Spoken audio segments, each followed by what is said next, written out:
Hello my dear students, मैं sir Srivastava Sardar Singh convent inter college से। आज मैं पढ़ाने जा रहा हूँ आपको टेंस। देखिए, टेंस मीन्स होता है काल या समय। दैनिक जीवन में जो भी क्रियाकलाप, जो भी कार्य हम करते हैं या कर चुके हैं या करेंगे, इन सभी को वार्तालाप में या लिखने में जब हम वाक्यों के माध्यम से इनको लिखते हैं तो वहाँ पर टेंस का प्रयोग होता है। तो जानिए टेंस कितने होते हैं। टेंस होते हैं 3। There are 3 tense in English. कौन कौन से? First, present tense. Second, past tense. और थर्ड है फ्यूचर टेंस।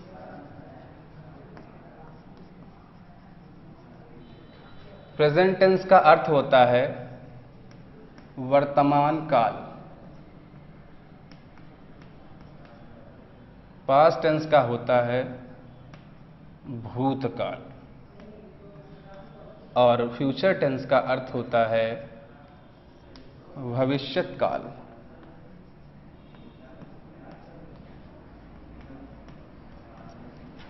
तो जैसा कि आप सभी जानते हैं, कोई भी घटना या कोई भी कार्य जो आज किया गया है वो कल के लिए बीते हुए समय की घटना हो जाएगी। और आज जो भी हम योजनाएं बनाते हैं कि कल ये कार्य करेंगे, ये भविष्य के अंतर्गत आता है। तो 3 तरह के वक्त होते हैं, समय होते हैं, उन्हीं को टेंस के माध्यम से बताया जाता है। तो देखिए, जैसा कि अभी मैंने बताया, प्रेजेंट टेंस वर्तमान को दर्शाता है, पास्ट टेंस भूतकाल को दर्शाता है और फ्यूचर टेंस भविष्य को दर्शाता है। यानी कि प्रेजेंट टेंस में वर्तमान में होने वाले कार्य को दर्शाया जाता है। जो भी वर्तमान में कार्य होते हैं उनको प्रेजेंट टेंस के माध्यम से दर्शाते हैं। जो भूत में हो चुके हैं, जो पास्ट में हो चुके हैं, उनको पास्ट टेंस के माध्यम से दर्शाया जाता है। और जो भविष्य में कार्य होने वाले हैं, जो हम योजनाएं बनाते हैं, मोस्टली ये काल्पनिक होते हैं क्योंकि ये योजनाएं होती हैं। हमें एग्जैक्ट पता नहीं होता है कि ये कार्य होगा या नहीं होगा। ये मात्र एक कल्पना होती है, योजना होती है। देखिए, इन सभी टेंस के 4 सब टेंस होते हैं। कौन कौन से? देखिए, फर्स्ट, इंडेफिनिट। Second, continuous.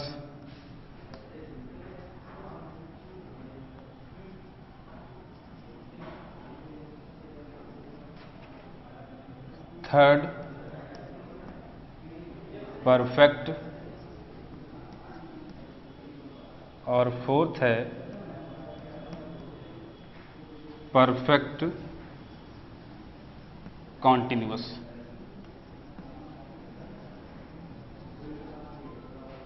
ये जो 4 सब टेंस हैं, ये पास्ट में भी मिलेंगे आपको और फ्यूचर में भी मिलेंगे। कहने का मतलब यह है, इस तरीके से इनको कहा जाता है। जैसे प्रेजेंट के सब टेंस हैं तो क्या कहा जाएगा, ये जो पोर्शन है ये बीच में ऐड हो जाता है इनके, ये वाला यहां पर ऐड हो जाता है। जैसे प्रेजेंट का सब टेंस है अगर, तो present indefinite, present continuous, present perfect, present perfect continuous. इसी तरीके से अगर ये पास्ट के हैं तो पास्ट में यही जुड़ जाते हैं, past indefinite, past continuous, past perfect continuous. Future में है सेम ऐसे ही, future indefinite, future continuous, future perfect continuous tense. इस तरीके से जो सब टेंस हैं ये इनके बीच में, प्रेजेंट और टेंस के बीच में जुड़ जाते हैं। तो देखिए, आज मैं प्रेजेंट टेंस के बारे में बताऊंगा आपको। और प्रेजेंट टेंस का प्रेजेंट इनडेफिनिट टेंस मैं आपको बताऊंगा।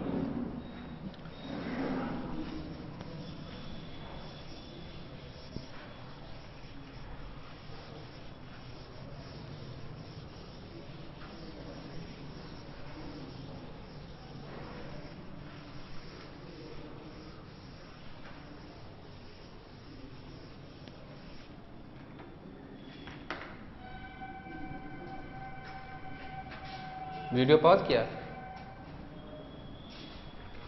देखिए प्रेजेंट इनडेफिनिट टेंस।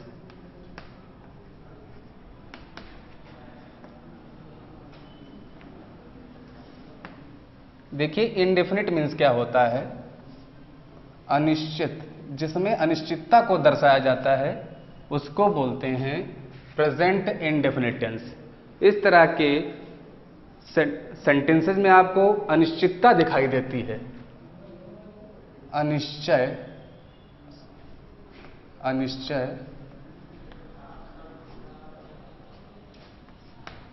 वर्तमान अनिश्चय काल, ऐसे कह सकते हैं आप। तो इस तरह के सेंटेंसेस में आपको पढ़कर किसी कार्य की निश्चितता है या नहीं है ये पता नहीं चल पाता है, इसमें घटनाएं अनिश्चित होती हैं। देखिए, और इस तरह के वाक्यों की पहचान क्या होती है, आइडेंटिटी क्या होती है। देखिए कैसे आप उनको आइडेंटिफाई करेंगे कि ये प्रेजेंट इनडेफिनिट टेंस है। सबकी अपनी पहचान होती है, जैसे सभी व्यक्तियों की अपनी पहचान होती है, जिससे उन्हें देखकर आप पहचान जाते हैं कि ये व्यक्ति, फला व्यक्ति राम है, फला व्यक्ति श्याम है। इसी तरीके से इसमें भी सभी टेंसेस की अपनी पहचान है, जिनको देखकर हिंदी वाक्यों में आप पहचान जाएंगे कि ये इस टेंस का वाक्य है। उसी के रूल्स के हिसाब से आप उसको ट्रांसलेट करेंगे। देखिए इस तरह के वाक्यों में, हिंदी वाक्यों में, हिंदी वाक्यों के अंत में, या कह सकते हैं हिंदी वाक्यों की मुख्य क्रिया के अंत में, ऐसे लिखें ज़्यादा बेटर रहेगा, कि मुख्य क्रिया के अंत में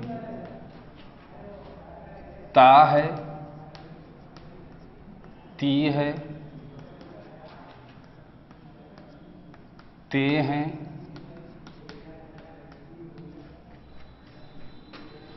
ता हूं, ते हो,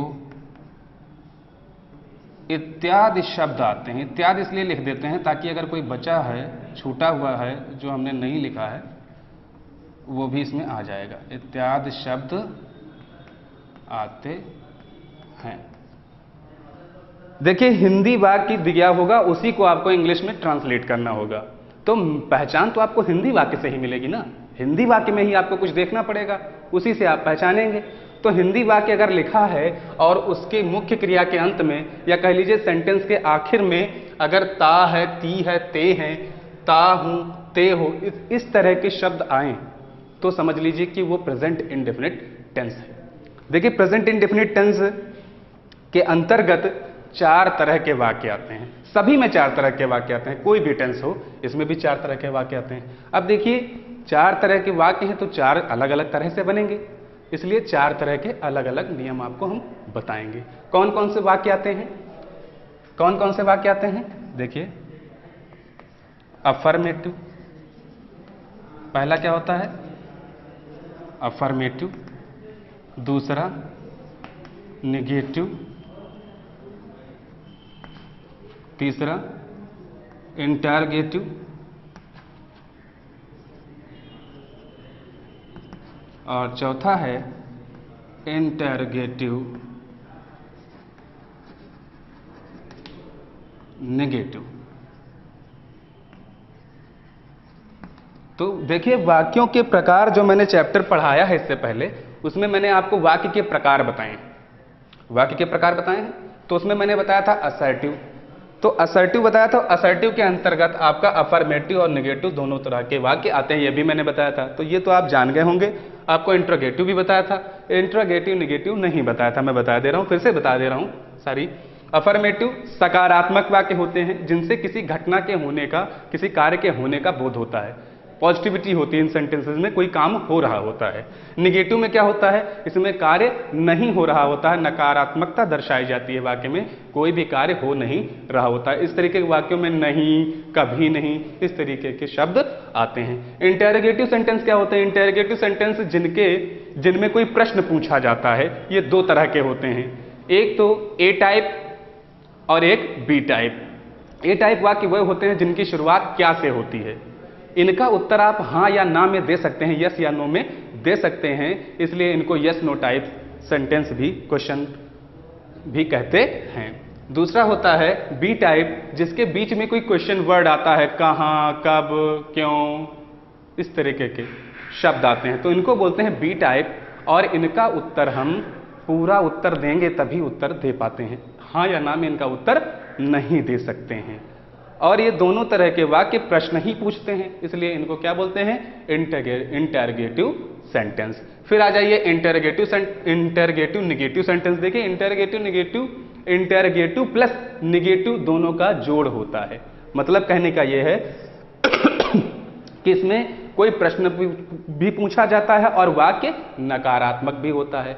मतलब जैसे लिखा, क्या तुम स्कूल नहीं जाओगे, तो ये क्या है, इंटरगेटिव निगेटिव सेंटेंस है, नकारात्मक वाक्य भी है और प्रश्न भी पूछा गया है। मोस्टली इंटरगेटिव के अंतर्गत ही पढ़ा दिया जाता है, मगर मैंने आपको अलग से बता दिया है, थोड़ा सा इजी रहेगा। देखिए अब मैं बताऊंगा आपको कि वाक्य अगर अफर्मेटिव है तो किस तरह से हम वाक्यों को बनाते हैं। देखिए अफर्मेटिव सेंटेंस होने पर हम किस तरह से वाक्यों को बनाते हैं, ट्रांसलेट करते हैं हिंदी टू इंग्लिश, ये मैं आपको बताऊंगा। देखिए प्रेजेंट टेंस की पहचान, प्रेजेंट इंडेफिनिट टेंस की मैंने पहचान आपको बता दी। अब देखिए सभी का अपना स्ट्रक्चर होता है, जितने भी सेंटेंस दिए हैं सबका अपना स्ट्रक्चर होता है। तो इसका स्ट्रक्चर देखिए, अगर अफर्मेटिव सेंटेंस है तो वाक्य को किस तरह से हम किस क्रम में रखते हैं। देखिए स्ट्रक्चर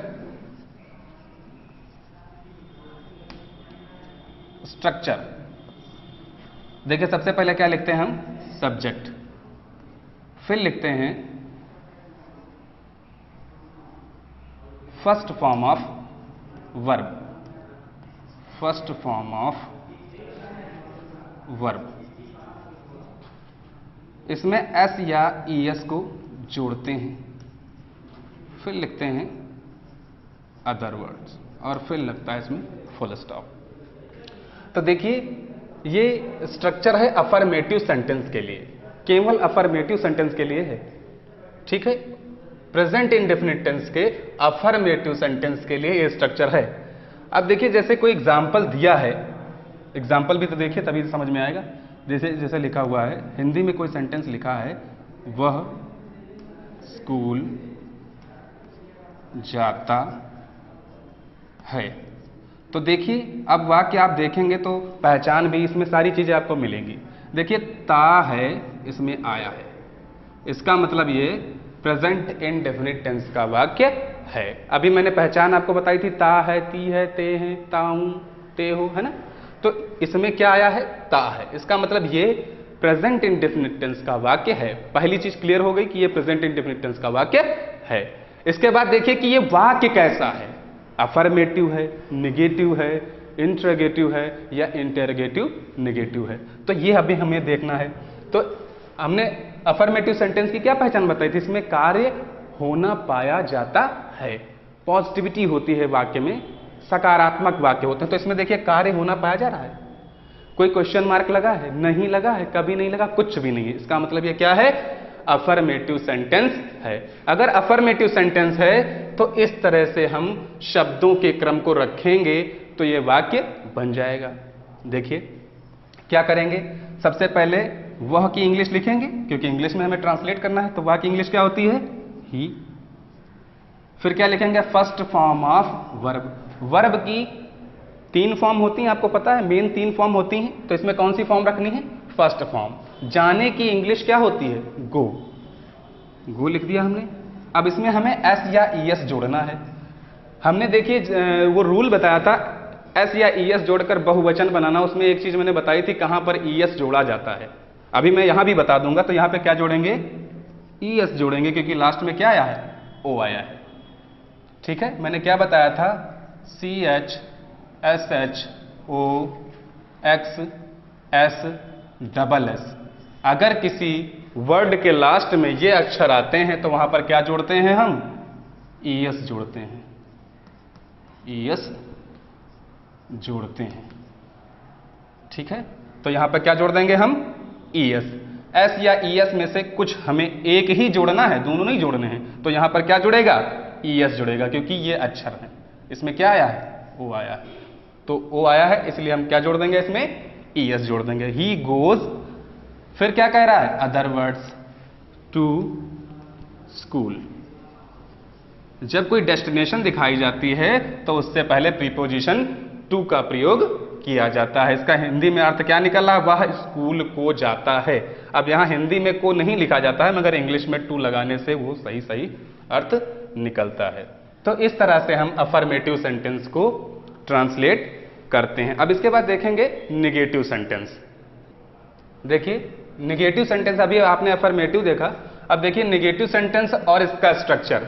स्ट्रक्चर क्या होता है, इसमें सब्जेक्ट लिखते हैं सबसे पहले, फिर इसमें हेल्पिंग वर्ब लगती है डू या डज, फिर लगता है नॉट, फिर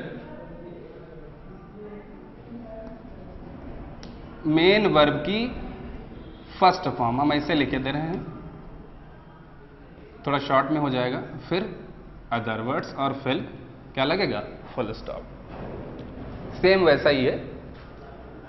अब देखिए निगेटिव के लिए यहां पर हेल्पिंग वर्ब का प्रयोग किया जाता है प्रेजेंट इंडेफिनिट टेंस में। अभी आपने अफर्मेटिव सेंटेंस देखा तो उसमें हेल्पिंग वर्ब नहीं थी, वहां पर आपको मेन वर्ब की फर्स्ट फॉर्म में एस या ES जोड़ना होता था, वहां पर हेल्पिंग वर्ब का यूज नहीं किया जाता था। यहां पर आपको हेल्पिंग वर्ब का यूज करना है, और हेल्पिंग वर्ब इसमें क्या है, डू या डज। अब एक चीज समझने वाली यह है कि वहां पर हेल्पिंग वर्ब का यूज था नहीं, यहां पे है, तो यहां पर डू या डज दो दी गई हैं। अब हमें यह देखना है कि कहां पर डू लगाना है और कहां पर डज लगाना है। जैसे वहां पर हमें यह देखना था कहां पर एस या ES जोड़ना होता है। तो देखिए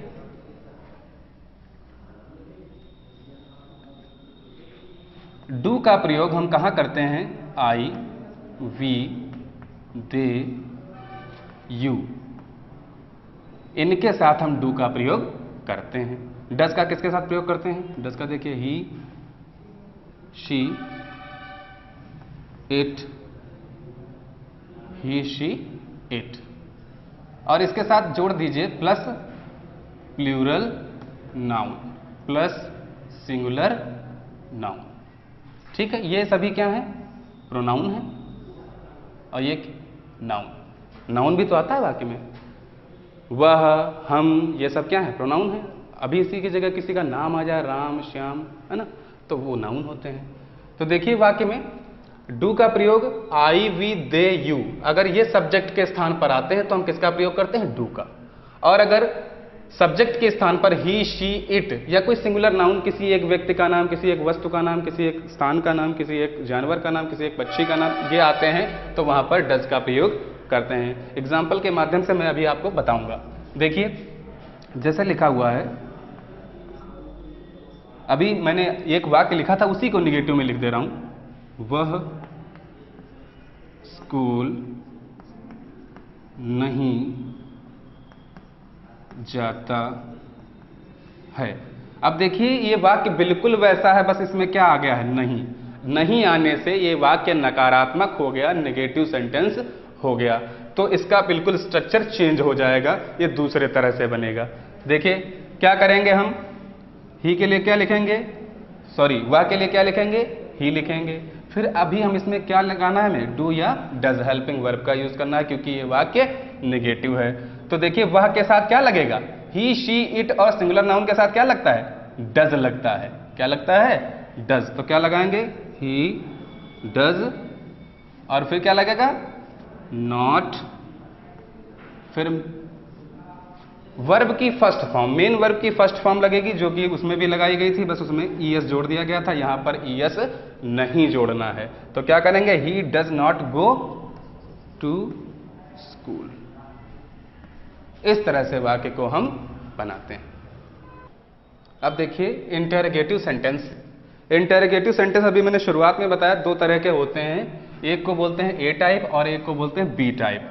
तो देखिए ए टाइप और दोनों का स्ट्रक्चर अलग अलग होगा, इसलिए दोनों को अलग अलग समझना जरूरी है। तो ए टाइप अगर वाक्य है, यानी कि अगर क्या से शुरुआत है वाक्य की, तो स्ट्रक्चर क्या रहेगा, और अगर किसी सेंटेंस के बीच में क्वेश्चन वर्ड आया है तो वाक्य कैसा रहेगा।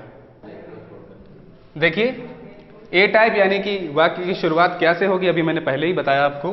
बी टाइप यानी कि क्वेश्चन वर्ड आएगा, कोई वाक्य के बीच में क्वेश्चन वर्ड आएगा। क्वेश्चन वर्ड यानी WH इसलिए लिख देते हैं क्योंकि मोस्टली क्वेश्चन वर्ड स्टार्टिंग होती है WH से, वेयर, व्हेन, इस तरीके से, तो इसलिए इसको WH से लिख दिया जाता है। देखिए अभी मैंने बताया था क्या से शुरू होने वाले वाक्य जिनको आप हाँ या ना में जिनका उत्तर दे सकते हैं, इनको यस नो टाइप भी बोलते हैं। बी टाइप जिनको WH टाइप बोलते हैं, जिनका उत्तर आप पूरा देंगे तभी बनेगा, ऐसे काम नहीं चलता है। तो देखिए ए टाइप के लिए क्या स्ट्रक्चर रहेगा, ए टाइप के लिए स्ट्रक्चर अलग है और बी टाइप के लिए स्ट्रक्चर अलग है, इसलिए दोनों को अलग अलग समझना जरूरी है। देखिए ए टाइप अगर है तो उसकी शुरुआत हम करेंगे इंग्लिश में डू या डज से, फिर लिखेंगे सब्जेक्ट, फिर लिखेंगे मेन वर्ब की फर्स्ट फॉर्म,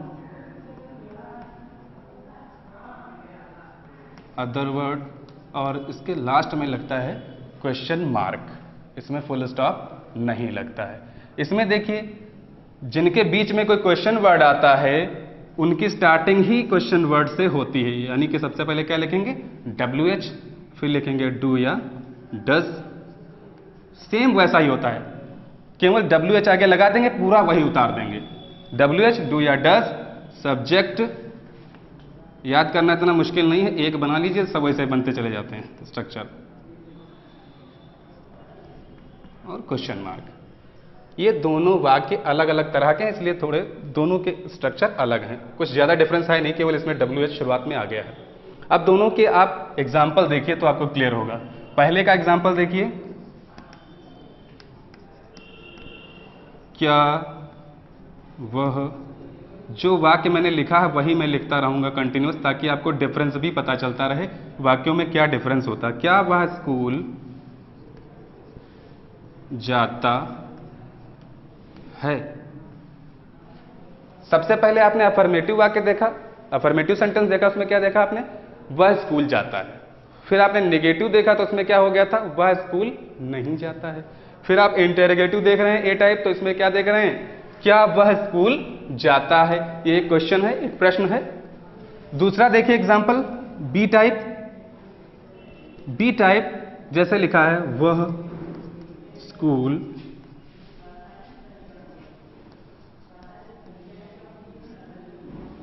कब जाता है, कब जाता है। तो देखिए इसकी शुरुआत क्या से हुई है, इसलिए ए टाइप है, और इसके बीच में क्या आया है, क्वेश्चन वर्ड आया है, इसलिए क्या है, बी टाइप है। मैंने पहले ही बताया आपको। देखिए इन वाक्यों को कैसे बनाएंगे हम, स्ट्रक्चर सामने लिखा हुआ है। तो इसकी शुरुआत, ए टाइप की शुरुआत किससे करेंगे हम, डू या डज से। यहां पर वाक्य का कर्ता देखना बहुत जरूरी, भले वो बाद में है मगर उसके हिसाब से ही हेल्पिंग वर्ब लगेगी। तो क्या हेल्पिंग वर्ब रहेगी इसमें, वह के हिसाब से क्या लगेगी, डज, डज। फिर क्या लगाएंगे, सब्जेक्ट, सब्जेक्ट क्या है, वह, does he go to school, फिर क्या लगेगा, क्वेश्चन मार्क। सेकंड देखिए बी टाइप, इसमें स्टार्टिंग किससे करेंगे, WH से स्टार्टिंग करेंगे, यानी कि क्वेश्चन वर्ड से स्टार्टिंग करेंगे। क्वेश्चन वर्ड क्या है इसमें, व्हेन, यानी कि कब, कब की इंग्लिश क्या होती है, व्हेन। तो क्या हो जाएगा, व्हेन। फिर क्या लगेगा, डू या डज, सब्जेक्ट के अनुसार डू या डज लगाएंगे। तो डज किसके अनुसार लगेगा, वह के अनुसार क्या लगेगा, यहां पर डज लगेगा, व्हेन डज। फिर सब्जेक्ट क्या है, वह है, तो वह है, तो वह के लिए इंग्लिश में क्या रहेगी, ही। और फिर मेन वर्ब की first form, go to school. इस तरह से वाक्य का स्ट्रक्चर के हिसाब से हमें शब्दों के क्रम को रखना होता है। वाक्य का स्ट्रक्चर आपके सामने रखा हुआ है, उसी क्रम में मैंने शब्दों को रखा है, ट्रांसलेट हो गया है। अब देखिए, इंटेरोगेटिव नेगेटिव सेंटेंस अगर है तो वाक्य को किस तरह से हम बनाएंगे। इंटेरोगेटिव नेगेटिव मैंने बताया आपको कि वाक्य में प्रश्न भी पूछा जाता है और वाक्य नकारात्मक भी होता है। ऐसे वाक्य इंटेरोगेटिव नेगेटिव कहलाते हैं। तो देखिए, मैंने बताया जैसे कि ए टाइप और बी टाइप इंटेरोगेटिव में, ठीक इसी तरीके से इसमें भी ए टाइप और बी टाइप पाए जाते हैं। ए टाइप पहले ही बता दिया मैंने क्या से शुरू होने वाले, बी टाइप जिनके बीच में कोई क्वेश्चन वर्ड आता है, सेम वैसे ही, बस इसमें कोई नकारात्मक शब्द दिया गया होगा, नहीं, कभी नहीं, इस तरीके से। तो देखिए, स्ट्रक्चर सेम वैसा ही रहेगा, डू या डज, फिर सब्जेक्ट, फिर यहां पे क्या जुड़ जाएगा, नॉट, बस इतना ही डिफरेंस है और कुछ डिफरेंस नहीं है। मेन वर्ब की first form, other word, question mark, इसमें भी सेम ऐसा ही, WH, do, does, subject, not, main verb की first form, other word, question mark. देखिए एग्जाम्पल, देखिए इसके,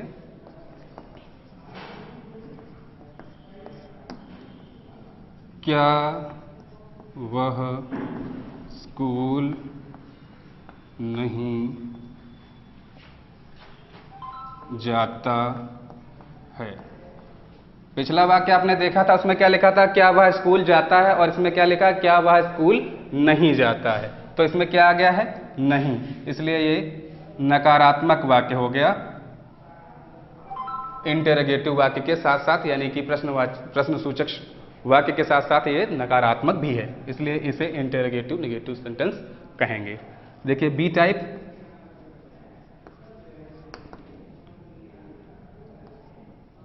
वह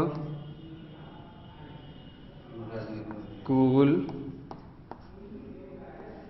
क्यों नहीं जाता है, क्यों नहीं जाता है। ऐसे वाक्य पूछे जाते हैं, सुना होगा आपने, वह स्कूल क्यों नहीं जाता, बीमार है, कोई समस्या है, घर में काम है, शादी है, इस तरीके से पूछते हैं लोग। तो ये उस तरह का वाक्य है। तो ये इसमें नहीं भी आया है और क्वेश्चन वर्ड भी आया है, इसलिए ये क्या है, इंटेरोगेटिव नेगेटिव सेंटेंस है। देखिए कैसे बनाएंगे, सेम वैसे ही बनाना है, केवल इसमें नॉट जोड़ देना है। कैसे बनेगा, does he not go to school, question mark लगा देंगे। दूसरा देखिए, क्योंकि इंग्लिश क्या होती है, वाई, वाई डू या डज में से लगाएंगे, क्या लगाएंगे, डज, फिर सब्जेक्ट लगेगा, सब्जेक्ट इसमें क्या है, ही, फिर नॉट गो टू स्कूल। तो इस तरीके से आपने देखा प्रेजेंट इंडेफिनिट टेंस में 4 प्रकार के वाक्य पाए जाते हैं और चारों प्रकार के वाक्य अलग अलग तरह से बनते हैं। सबके अपने नियम हैं, स्ट्रक्चर हैं, उसी क्रम में अगर शब्दों को रखते हैं तो वाक्य बिल्कुल सही बनता है। Thank you.